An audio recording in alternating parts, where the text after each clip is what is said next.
बंगाल के छोरी नाम छे छप्पन छुरी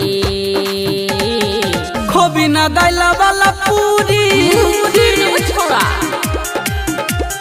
छियै हम बंगाल के छोरी नाम छे छप्पन छुरी खोबी ना दाइला वाला पूरी केतन तू करबे तैयो नहीं पटबौ ताके नयना घूरी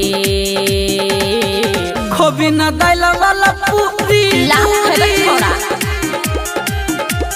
छियै हम बंगाल के छोरी नाम छे छप्पन छुरी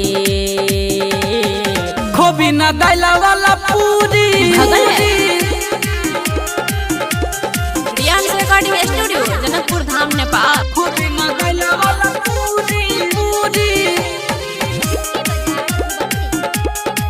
खोबी ना दाइला वाला पूरी सुन छोरा रे हिया ना नई कर कनी मान जो बतिया बतिया हमर जवानी के पीछे नहीं पागल बन कटतौ नहीं तोहर रतिया रतिया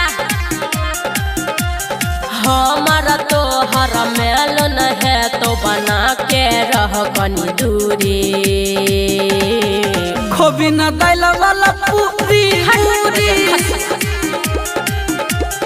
रियांश रिकॉर्डिंग स्टूडियो जनकपुर धाम नेपाल। खोबी ना दाइला वाला पूरी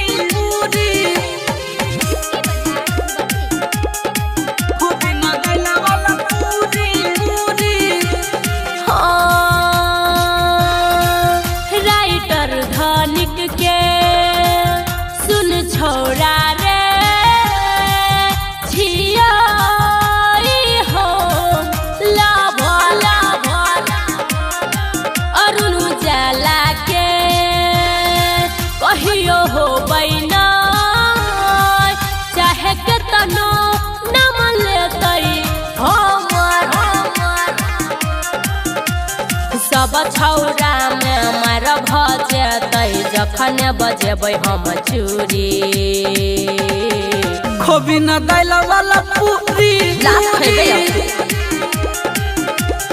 छियै हम बंगाल के छोरी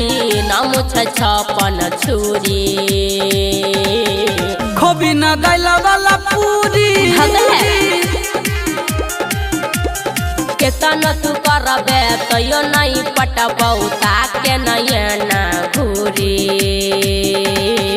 खोबी ना दाइला वाला पूरी छोरा